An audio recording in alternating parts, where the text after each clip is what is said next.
रहीम अस्सलाम वालेकुम दोस्तों। आज के सेशन में मैं आप सबको खुश आमदीद कहता हूँ। Today is 13 September 2022 and it is Tuesday. आज की अगर हम लोग मार्केट की बात करें कि ओवरऑल के सेकेंडरी इंडेक्स की आज क्या पोजीशन रही। आज के दिन मार्केट की क्लोजिंग हुई 42,001 की, तकरीबन 139 पॉइंट आज मार्केट प्लस क्लोज हुई। वॉल्यूम्स की बात करते हैं तो 62.4 मिलियन शेयर का काम आज के दिन देखा गया। आज के वॉल्यूम लीडर्स की बात करते हैं तो एस्कोल के इलेक्ट्रिक वाइस, JSBL और WTL जो है वो शामिल है। ये कुछ रिजल्ट आए हमारे पास। ऋषिकेशी 6.78 की अर्निंग, ₹1 का डिविडेंड। और पाकिस्तान नेशनल शिपिंग कॉरपोरेशन 6.59 की अर्निंग और ₹5 का डिविडेंड जो है वो इसने अनाउंस किया। डाइनो का रिजल्ट आया 32.93 की अर्निंग, ₹7.50 का डिविडेंड जो है इसने अनाउंस किया। ये आज के दिन जो है अगर हम लोग सेक्टर वाइज की बात करते हैं तो तकरीबन केसी 100 इंडेक्स की 46 company positive, 43 company negative, 11 company जो है वो अनचेंज रही।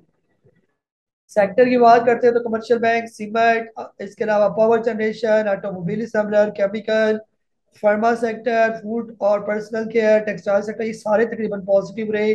Fertiliser, oil and gas exploration, IT sector और oil and gas marketing company जो है ये थोड़ी सी नेगेटिव रही।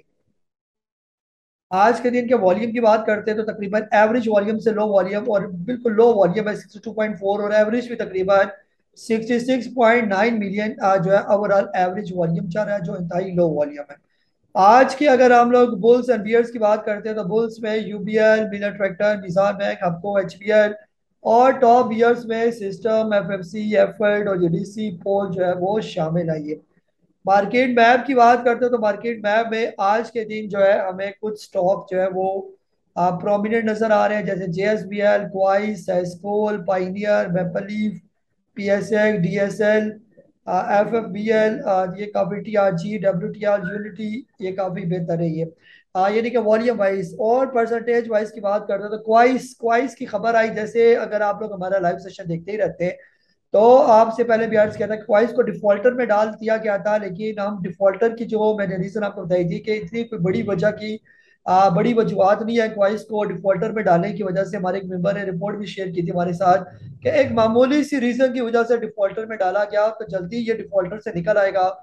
और आप देखें कि ये डिफॉल्टर से जो ही निकलता गया तो 17% का गेन भी इसने दिया।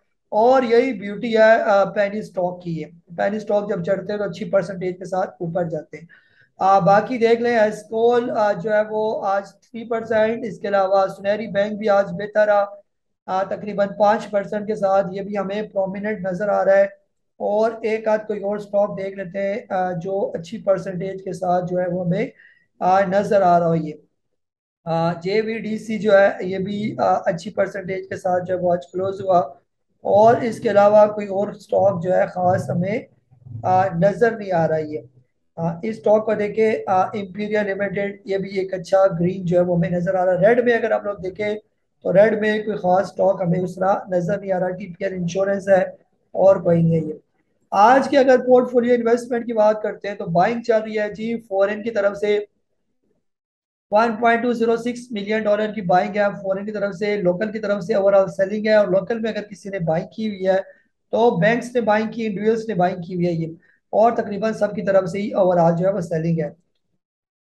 आज के अगर हम लोग मार्केट को देखें कैंडल्स की खास तौर पर, तो बजाय नजर आ रहा है कि मार्केट ने तकरीबन अपना यहाँ पर एक ग्राउंड बनाया 41,680 का, और आहिस्ता आहिस्ता मार्केट ऊपर की तरफ जो है वो रिकवरी कर रही है। ये बजाय कैंडल्स बिल्कुल डोजी कैंडल्स है, रेस्टिंग पीरियड है, लेकिन आहिस्ता आहिस्ता रुझान जो है वो ऊपर की तरफ ही हमें नजर आ रहा है। और खासतौर पर मैं MACD लगा के देख रहा था तो उसमें भी हमें हिस्टोग्राम जो है वो ऊपर की तरफ जाता हुआ जो है वो नजर आ रहा है, जो कि एक अच्छा साइन है जो ये इंडिकेट करता है। और ये टाइम फ्रेम भी डे का टाइम फ्रेम है। इसका मतलब ये है कि आने वाले जो दिन है उसमें मार्केट हमें बेहतर ही नजर आएगी। सिर्फ थोड़ी सी प्रॉब्लम वॉल्यूम की है, और इंशाल्लाह जो जो मार्केट जो है वो पॉजिटिव होती जाएगी तो वॉल्यूम भी जो है आहिस्ता आहिस्ता बेहतर होना शुरू हो जाएंगे, क्योंकि इन्वेस्टर में आज इन्वेस्टर का जो सेंटीमेंट है वो बेहतर होता जाता है। ये आज ही आज के दिन आप लोगों ने जो सवाल पूछे वन बाय वन वो मैं सवाल ले लेता हूँ। मुनीर साहब है कराची से, आपने पूछा क्वाइस की स्ट्रेटेजी आप बता दें, और लिया आपने 3.96। जी सर, यहाँ पर जो है क्वाइस तो काफ़ी अट्रैक्टिव है, और बेहतर ये है कि इसको आप थोड़ी बहुत प्रॉफिट टेकिंग करें। जब ये 5 रुपए के करीब पहुंच जाए तो वहां पर थोड़ी बहुत प्रॉफिट टेकिंग करें, और इस तरह अगर ये दोबारा नीचे आ जाए कहीं 4 रुपए से नीचे तो दोबारा बाई बैक भी किया जा सकता है। और जो बाकी का माल आपने बेचना है वो कम से कम 5.5 रुपए से ऊपर ऊपर का। और नॉर्मल ये स्टॉक 5.5 6 रुपए ये नॉर्मल इसका रेट है ये, यानी कि क्वाइस का ये। फैसल साहब है टोबाटेक सिंह से आपने पूछा कि जनरल टायर जो है एक्स होने वाला है, पहले सेल कर दें। आपने 34 का लिया हुआ है सर, इसको होल्ड करके रखें आप। अगर ये एक्स होने जा रहा है तो इसका डिविडेंड लाजमी इंजॉय करें आप। क्योंकि आप ये जो मौसम होता है यानी कि ये जो सितंबर अक्टूबर नवंबर में जो रिजल्ट होते हैं इसमें डिविडेंड लेना चाहिए, और ये स्टॉक जल्दी रिकवर कर जाते हैं। जी गुरेज साहब है सियालकोट से, आपने पूछा कि आप ऐड करना चाह रहे हैं शेर क्लोवर डॉल और FFL। जी सर बिल्कुल, जो है ये स्टॉक ऐड करना बनते हैं, इनमें कोई प्रॉब्लम नहीं है। डॉल अलबत्ता इसको देख लेते हैं। डॉल जो है अभी रिसेंटली इसने अपना एक छोटा सा ब्रेकआउट भी दिया था, अब उसी लेवल को दोबारा टेस्ट करने के लिए आ रहा है 21 रुपए का, तो बिल्कुल इसको यहाँ पर भी ऐड किया जा सकता है। 15 रुपए का इसने बॉटम लगाया था, अब आहिस्ता आहिस्ता ऊपर की तरफ जो है ये जारी और सारी है ये। बाकी अल शहीद क्लोवर ये बिल्कुल नीचे है, आप इनको और ऐड करें कोई प्रॉब्लम नहीं है इनके अंदर ये। जी नासिर तुफैल साहब कह रहे हैं PPL और GDC share are behaving very badly, what is reason although both companies are financially strong. जी सर, वक्ती इन पर प्रेशर है PPL और GDC में, अदरवाइज लॉन्ग टर्म में ये स्टॉक काफी बेहतर है ये। अभी 70 रुपए से नीचे PPL चल रहा है और GDC भी 80 रुपए से नीचे नीचे है, और ये बिल्कुल सॉलिड और लोअर किस्म की कंपनियां, इनके अंदर कोई प्रॉब्लम नहीं है। आने वाले दिनों में इनके अंदर आपको तेजी नजर आएगी, और जो ही हुकूमत इनके कुछ स्टॉक अगर सेल कर देते हैं, जो खबरें हैं कि ये इनके कुछ शेयर्स बेचेंगे आलमी जो है बड़े बड़े जो इन्वेस्टर हैं उनको, तो ये काफी बेहतर हो जाएंगे ये। जी बिलाल साहब है मुल्तान से, आप कह रहे हैं कि टेक्सटाइल, आप कह रहे हैं कि इन्वेस्टमेंट पर्पज के लिए कैसा है ये। जी सर बिल्कुल, गुल अहमद और NCL का आपने पूछा, निशाद जूनियर का, दोनों बहुत अट्रैक्टिव है ये। अभी गुल अहमद 31 रुपए पर है, यहाँ पर बिल्कुल लेना बिल्कुल बनता है इसका, और अगर ये 30 रुपए से नीचे है तो और ऐड करें। और कम से कम टारगेट भी इसका 45 रुपए से ऊपर है।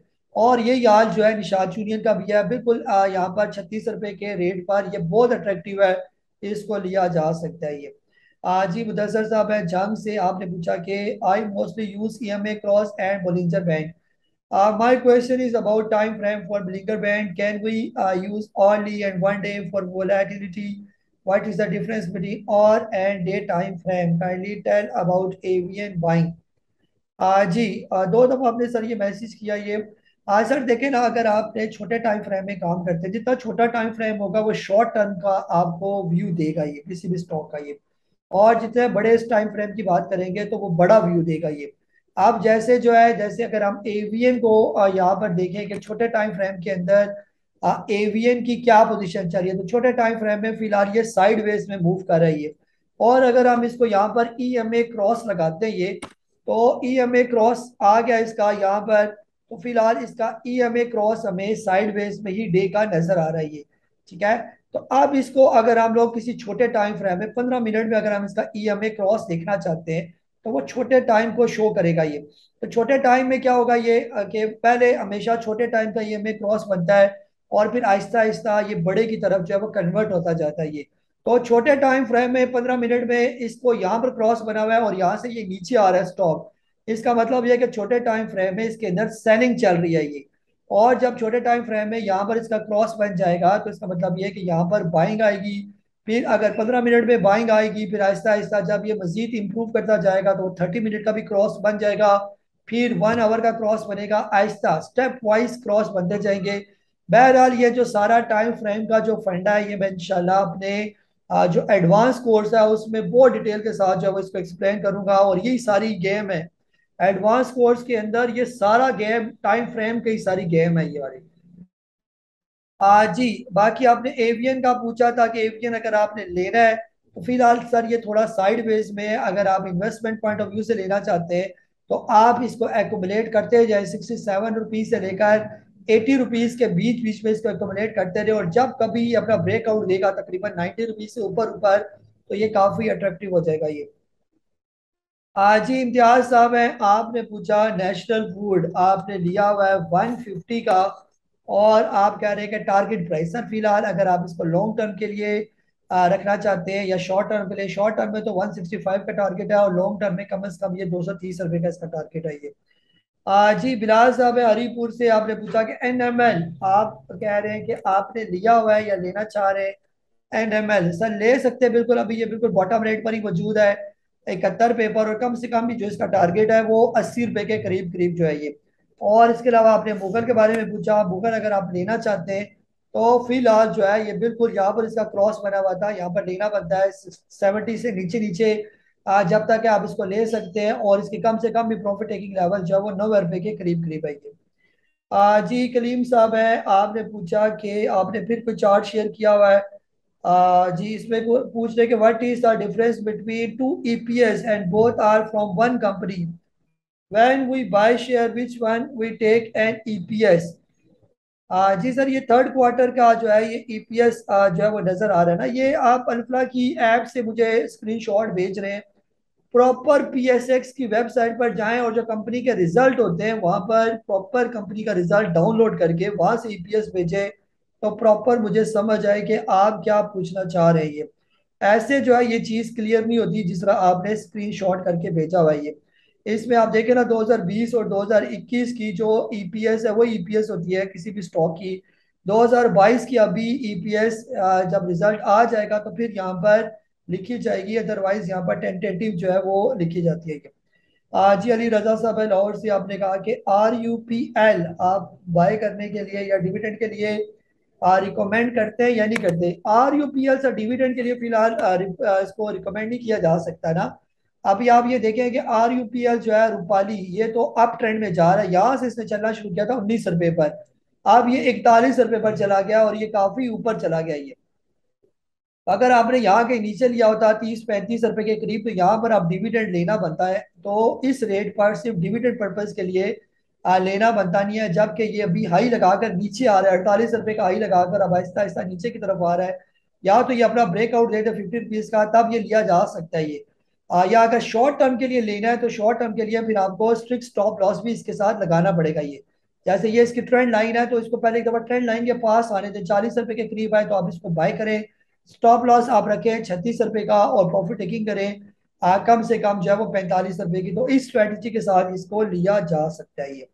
तो तकरीबन जितने भी आपके सवाल थे ओवरऑल ये सारे सवाल लिए गए। तो वक्ती जब तक मार्केट का वॉल्यूम जो है खास तौर पर 200 मिलियन से कम कम का है, तो ऐसे में यानी कि यही होता है कि मार्केट आपको थका रही है। और खास तौर पर दिन 12 बजे से पहले पहले अगर वॉल्यूम 100 मिलियन से भी कम कम का वॉल्यूम है, या 50 मिलियन से कम का है, तो फिर तो समझे मार्केट के अंदर बिल्कुल भी बड़ा प्लेयर जो है फिलहाल मौजूद नहीं है। वक्ती एक दो स्टॉक को ऊपर नीचे करके जब वो काम चलाया जा रहा है, तो ऐसे में ना तो पैनिक होने की जरूरत है और ना ही ज्यादा टेंशन लेने की जरूरत है।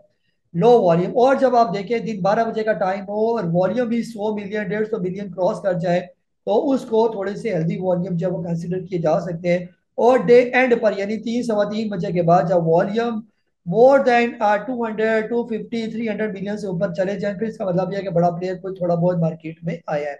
अपना बहुत सारा ख्याल रखें, मुझे काजी नबील को इजाजत दे। अल्लाह हाफिज, पाकिस्तान जिंदाबाद।